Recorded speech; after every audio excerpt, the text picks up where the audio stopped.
Listen, I've been in Louisiana my whole life. You know the show Swamp People with Troy Landry? To hell with that. We've been doing the same thing for the past 6 generations. So when Hurricane Ida was on the way, we knew we had to evacuate. No doubt about it. Why? Because I've been on this property my whole life. And when that water starts coming in, it's best just to get the hell on out of the way. So my neighbor and I caravan north to Monroe, Louisiana to sit it out. Now the issue after a storm is always getting back home. They have the emergency evacuation orders. The National Guard, they are trying to keep you away from your house. But like I said before, I've been in Louisiana my whole life, and I know how to work my way around these type of things. So when we come back from Monroe, we tell them, listen, we're here to help you guys on search and rescue. We got our boats. Anything you need, just let us know. And it always goes the same damn way. When you show up at first, they tell you, no, we don't need your help. We don't need your support. We got it under control. And eventually they realize they don't have enough manpower. They don't have enough boats. They don't have enough gasoline. They are in need of assistance. And that is where my game plan always kicks in. You see, I'm from Louisiana. We help each other. I don't mind helping my neighbor if they're in trouble. But in the process of helping out, I always go home and check on my property to make sure it's not being looted. Listen to me, now that you understand my plan of action, let me go ahead and tell you exactly what happened. After the storm passes, Timothy, my neighbor, and I leave our wives up at his camp in Monroe and head back down. Now, when we get to the interstate that leads down into the area where our property is, the National Guard is there, is completely flooded out. We make our offer for assistance, and of course, they tell us no. So we leave, wait 24 hours, long enough for them to realize that they actually need help. And when we go back, the local government is begging for assistance, and that's how it is. The minute the federal government gets involved, everything gets completely out of control, and it's hard to do anything. So now, our local government has asked for all civilian assistance. Tim and I are in the boat. Now, the objective for us is to go check on our properties, but you can't just do that because there are people waiting in the water, families stranded on their roofs.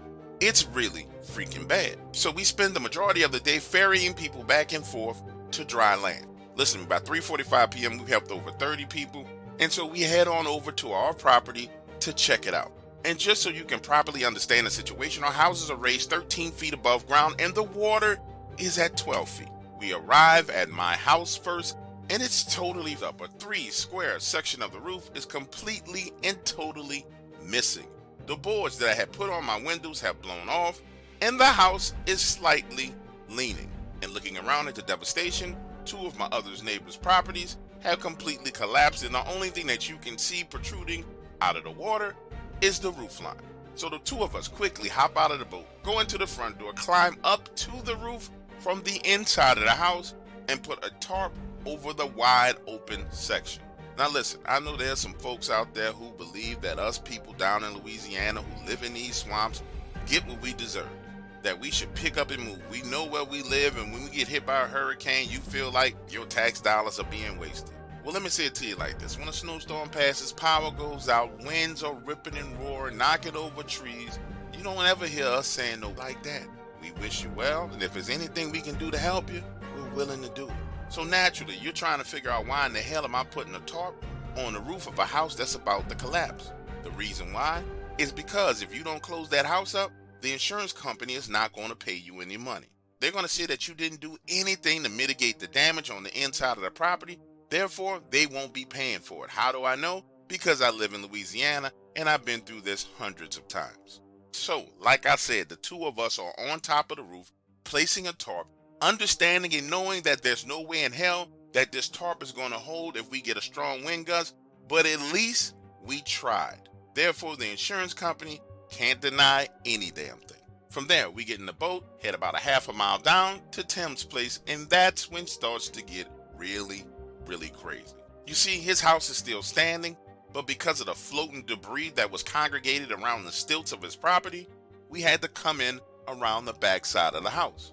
So now we're riding along the left side of the house, moving branches and tree debris, and that's when I noticed what looked like something or someone moving on the inside of his house. Let me paint the picture for you. I'm steering the boat, Tim is at the front end, we're coming around the back side of his house, turning the boat while he grabs his back porch and pulls us along. And when we get to the back side of his house and take a look at his back door, oh, you can tell some done went drastically wrong. Everyone knows exactly what a door frame is supposed to look like. You've probably walked through 10 door frames today alone.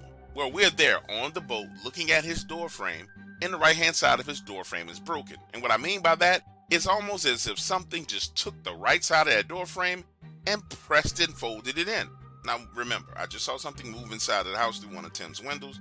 Now we're on the back side of the house, and it looks like the Hulk has tried to push his way into the back door. And the first thing that comes to both of our minds is, okay, either somebody done broke into Tim's house and they're taking refuge from the storm, or somebody done broke into Tim's house and they trying to loot the house. Boat tied up, climbing out, shotguns in hand at the ready. We're just about to go in that door and we get this whiff. The smell of dog. And it's not a normal smell of a dog. It smells like 14 to 15 damn wild dogs are in Tim's house. Now understand, Tim did have 2 Labrador retrievers, but those Labrador retrievers are up in Monroe with his wife. So us going through that back door smelling dog wasn't exactly a tip-off as to what the hell we were about to find next, because it seemed somewhat normal considering the circumstances. I go in first. His back door is connected to his laundry room. From there, you go to the right and make a left into the kitchen. Well, my pants legs get caught on the edge of his dryer, cushion that laundry room is jostled and moved all over the place. And that's when we hear movement in the house. And I'm not sure if Tim noticed this, but that's when it hit me that that door frame is bent and up as well. Now picture the scene. Tim has already turned the corner, going into that kitchen. I'm pulling my pants leg, which is caught on the edge of his dryer, and I hear him say, "What the f is that?" Now, loose from the dryer, I'm coming up right behind him, and that's when I see a black wolf. This animal is literally the size of his sofa. It's on all fours in this man's living room, lips rolled up, teeth showing. It's backing away from us. Tim raises his gun. I'm staring into this wolf's eyes as Tim raises his gun to shoot. And I try and talk sense to Tim, saying, listen, these guns that we got not going to do anything for that right there. We need something way bigger for that right there. Listen, so now I'm pulling Tim by his shoulder back into the washroom, putting a wall between us and it. He is absolutely furious, wanting to shoot this thing. And that's when the entire house starts to shake. I'm telling you, I thought it was going to collapse. It literally sounded like a freaking wrecking ball was hitting the front of his house. Listen, I know this sounds crazy, but this is exactly what happened. Peeking around into that doorway, the animal is going through the front wall of the house. I mean, it's literally knocked down the front wall of the house and it's gone. We're talking about a 10-foot section of Tim's front wall is missing. Now, a section of the roof is starting to collapse. Walking over to the front of the house where that section of wall is missing, we can see this thing swimming in the water, and it doesn't swim like a dog. It swims like a man, arms reaching forward, stroking through the water. Pay attention to what I'm about to say to you. Everybody down here knows about the roof. People call it a legend, a myth. But if you've been in these swamps at night, and if you've heard and seen the things that I've heard and seen, you know that it's not a myth, it's not a legend, it's absolutely and totally real. And when I say to you, the two of us were stunned at what we were seeing, standing there, looking out of this gigantic gaping hole in the front of the house. I mean, we were stunned. And quite frankly, looking around at the house after this happened, there wasn't a damn thing we could do to secure his property. Nothing.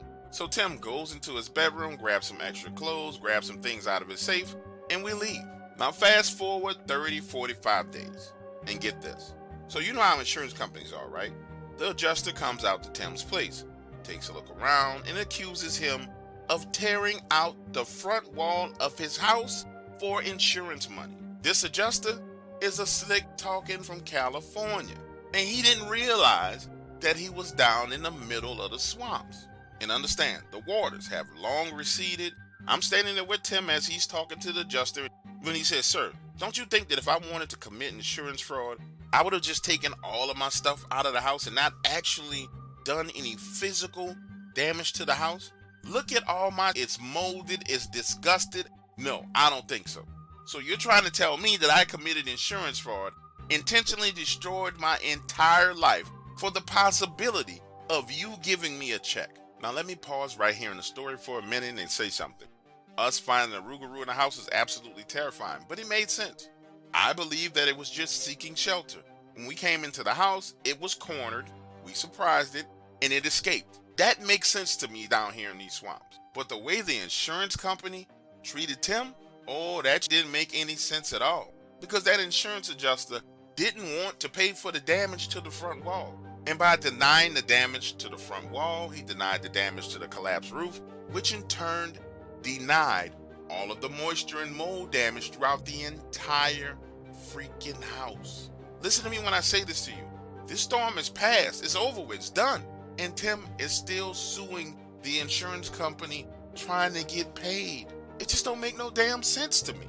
And I'm going to be the first one to say it. I feel sorry for my buddy Tim. You got a hurricane. You got evacuation expenses. You got a damn rougarou in your house. And on top of all that, the insurance company won't pay you for none of the damages. Listen to me when I say this to you. Everybody around here done started repairing their properties. But Tim is still up in Monroe. That's just not right at all.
As a kid, I had heard all about the swamp giants.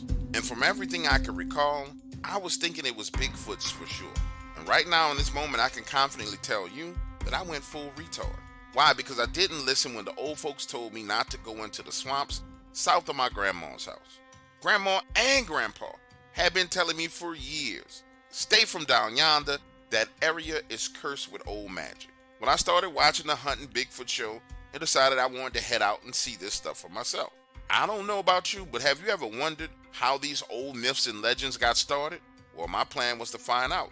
So I went out into those swamps.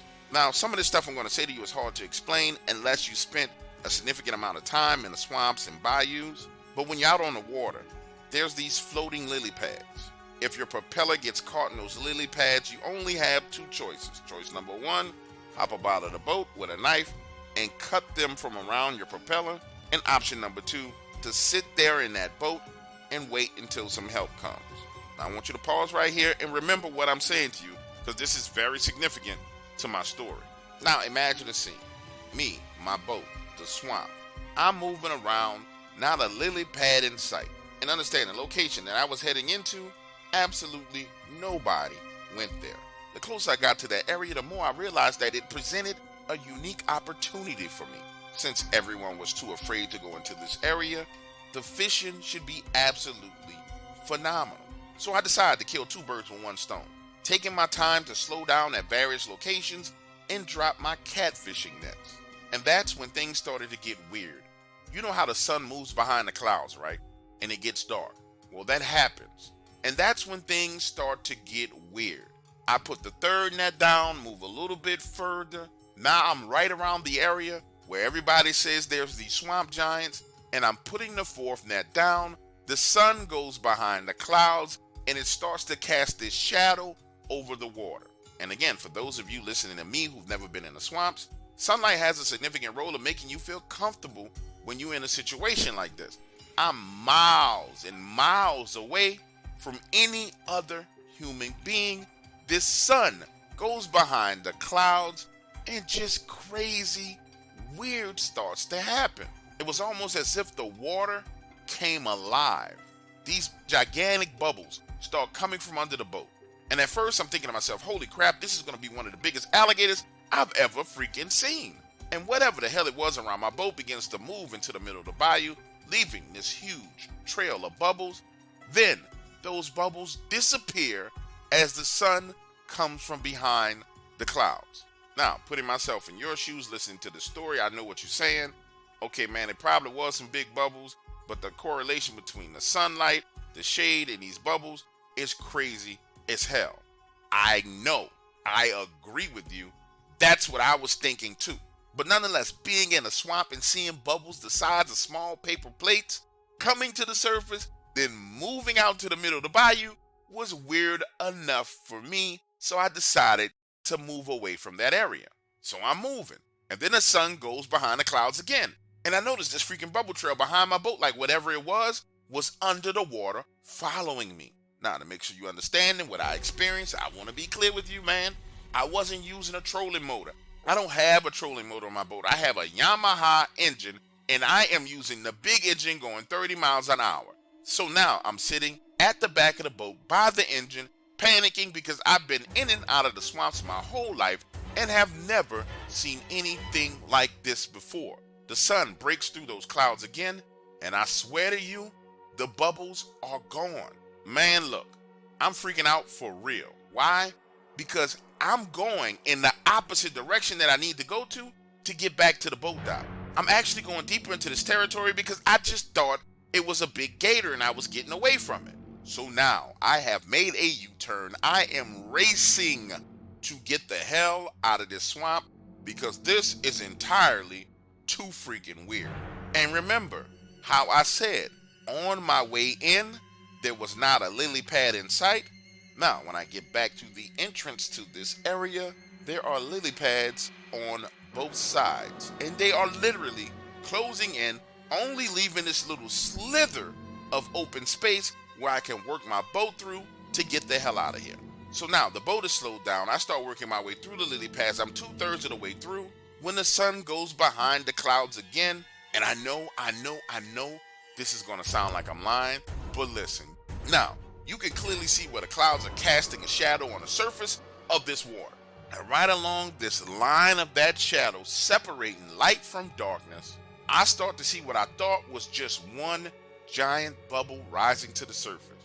But it keeps going and going and going and going. And after about 8 seconds, I realize that this is not a freaking bubble. This is a giant freaking head slowly rising out of the water. And you didn't have to be Sherlock Holmes to deduce the fact that this was a head, because you start to see the wrinkles on the forehead and the freaking eyebrows.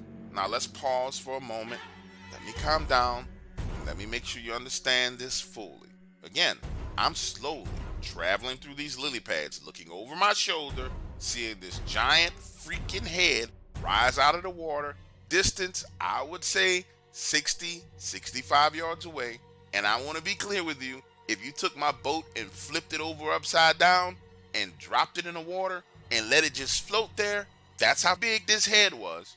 And on top of everything going on, everything I'm seeing, everything that's already happened, it just so happens to be my luck that the way the sun is moving through the clouds, the shade is moving closer to me. And it's clear to me now that this thing, whatever the hell it was, I'm saying it's a swamp giant. You may know something more than I know, but it's clear to me that it is staying in the shade for whatever freaking reason. Again, I'm at the back of the boat. The shade is moving in my direction. I'm trying not to get my propeller stuck in these lilies, because if I get stuck here, it's a guaranteed loss. But once I realize that this is a gigantic head the size of my boat, I say, this not taking no chance. I'm getting the hell out of here. So I trim my motor all the way up and give it as much gas as I can. and I'm moving through these lily pads, not trying to follow the path. I'm literally cutting through them. Listen, by the time I'm coming out of those pads, my engine is overheating, and when I finally break all the way through, I shoot out of there and never look back. Now get this. I pull up to my grandparents' house, and Grandpa is sitting on the back porch. I tie the boat up, hop off, and start heading towards the back door, and he says, "Boy, you went down there to them swamps, didn't you? Didn't you?" I'm like, "Yes, sir, I did." Imagine the scene. Grandpa sitting there in his rocking chair, cigarette in the corner of his mouth, saying, "Boy, I done told you they got real old world magic down there. What in the hell make you think you should go down there? You done seen them swamp giants, didn't you?" Man, I have a seat with him, and he starts to tell me all kinds of crazy stories shared to him by real Indians about how their families had to fight the swamp giants, how the giants could hold their breath underwater for 18 hours, how they would snatch women and children right off the banks, pull them underwater, and eat them. Now get this, he goes on to explain this to me. He says that the swamp giants absolutely love to eat alligators. The way to know if one is around is if you find yourself in an area of the swamp and there are absolutely no alligators. It's a guaranteed sign that the swamp giants are around. Now listen to me, thinking about the trip I had just made into that area, there were alligators everywhere on my way into there. But on the opposite side of where those lilies magically appeared from nowhere, I didn't see a freaking alligator anywhere. I didn't even see signs of alligators sliding off the bank into the water. Grandpa and I talk about this for the next hour. Then he leaves me to sit there by myself on the back porch saying, "Boy, you need to think about your life decisions and make some better ones. Because that what you just did was stupid."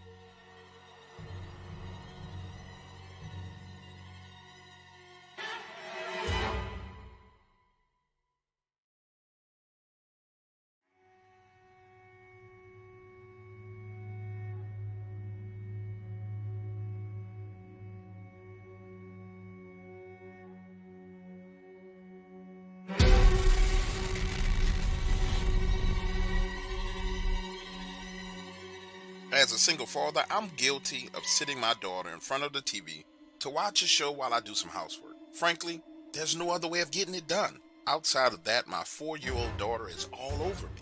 This Saturday morning, it's 8:45 a.m. I'm cleaning the kitchen when she comes walking out of her room, and it all starts. I'm hungry. So now the cleaning stops and the cooking starts. And then she wants to play and go outside, and you know how it is. So I give her all the attention that she deserves. I don't want my little girl growing up to end up on a stripper pole later in life. And I say to myself, "Oh Lord Jesus, the day is getting away from me. It's 2 o'clock and I still gotta finish cleaning up." So I turn on Coco Melon, her favorite TV show, and sit her down in a chair in front of the TV. I know. Please don't judge me, but this particular kid show is on Netflix, so it continues to play episode after episode after episode, and I don't even have to press the remote. So now I'm cleaning my room, straightening up her room, vacuum, sweeping, moving as fast as I can to get to the laundry room and fold and wash the laundry. Now, in order for you to understand what happens next, you gotta understand the way my house is built. When you come in the front door, it's the living room straight ahead, dining room on your right, kitchen off on an angle to the right, and then these huge windows straight ahead in the living room. I have a 50-inch flat screen TV mounted above the fireplace to the left, right as you're walking into the living room. The first thing you're greeted with is a reclining chair. On the opposite side of that reclining chair is a sofa and love seat set that creates a giant U and runs along the back wall with the big windows and the back door. So now I'm in the washroom, which is on the back side of the kitchen, and from there I can peek my head out of the doorway, through the kitchen and into the living room and see what she's doing. Now imagine this, I'm standing there folding clothes, and I can hear her chair start to slide on the hardwood floor. So now I'm thinking, okay, this girl is getting restless. I'm going to have to speed it up and get this done. Then about 3 minutes later, I hear the chair sliding across the hardwood floors again. But this time you can tell she's putting a lot of energy and effort into moving this chair. She's actually relocating. So now, knowing my daughter as I know her, so now I'm leaving the washroom, headed through the kitchen, and when I get close to the living room, I notice that she's moved her chair about 5 to 6 feet from the center of the room around that love seat towards the front door. But she's just standing there, one arm on the chair, staring at the television. I'm like, okay, Okay, no problem, right? Okay, she moved the chair, no problem, right? So now I go back to the washroom, finish folding clothes, head to the bathroom to take a leak, which turned out I needed to do a little bit more than a leak. Now listen to this. A few minutes after matching up all her socks and folding them together, I'm headed back to the living room, moving out of the washroom door, through the kitchen door, into the kitchen, and I notice my daughter is sitting in her chair, facing the back door, looking through the glass. Now picture the scene. I'm walking up to her from her right hand side. I know she's sitting in front of the glass door, but I cannot yet see the glass door because at that very spot my refrigerator protrudes out, blocking me from seeing what's outside my back door. And right then and there is when the words come out of my daughter's mouth, "Puppy, Daddy, can we keep the puppy?" Now listen to me when I explain this to you. On the other side of that door was some crazy stuff. You remember that movie about like Protectors of the Galaxy, Guardian of the Galaxy? In that movie they had like the walking tree, they had the little raccoon, and the main actor was the guy who played the dumb dude in Parks and Recs. If you remember that movie, and you remember the little stupid looking raccoon, remember how he walked around, kind of had an attitude and had personality? Well, imagine the exact same body movements of that animal in that movie. Well, except for this thing outside of my back door was gray and had yellow eyes and black pupils. Now listen to me. It sees me, I see it. It is shocked out of its mind, and I'm completely and totally shocked out of mine. That's when it takes off running into the middle of my backyard, and I stand there and watch as it panics, runs around in 3 big old circles, stops, then looks at my daughter's swing set with the castle on top. Listen to me, this thing takes one leap, landing and balancing itself on the very top of that castle platform, then jumps again over the fence into my neighbor's yard, leaving me standing there on the opposite side of the glass door, questioning my sanity. And if it was not for my daughter sitting there clapping and laughing, I would have thought that I had lost my mind. So I talked to my daughter and asked her about the little gray wolf, and she says, "Daddy, the little wolf is always around, and that he's funny and makes funny faces at her." Now honestly, looking at this little creature, it looked harmless, like it wouldn't hurt a thing. But then reality set in, and I started doing a little bit of investigation and realized that this may have been what people called a dogman pup. So that's when I decided to go next door and talk to my neighbors. I'm standing there at their front door asking them if they've seen anything strange or weird, and they're looking at me like I'm crazy. So I get Joseph, my neighbor, away from his wife. "Hey Joseph, man, listen to me. I saw something real strange in my yard the other day, and then it jumped over into your yard. Did you happen to see anything that looked like a wolf or a raccoon in your yard yesterday?" That's when Joseph, my next door neighbor, tells me that his 11-year-old son told him he had been seeing a little furry wolf. He never took it seriously because he thought his son was just imagining things, but now that I mentioned it, his son had spoken about the same thing. Listen to me, I'm not sure where it came from, and I'm not interested in anybody coming to my property trying to find it. And yes, we do live in a brand new subdivision in the vicinity of Marble Falls, Texas, but the area that we live in isn't heavily wooded at all. Are there some trees that lead back to a lake? Yes, but for the most part, everything around us has been completely developed. So I don't know where this little creature is coming from. And truthfully, I'm not scared of it. I just don't want my daughter to be having a play date with this little animal and its parents come around, if you understand what I'm saying.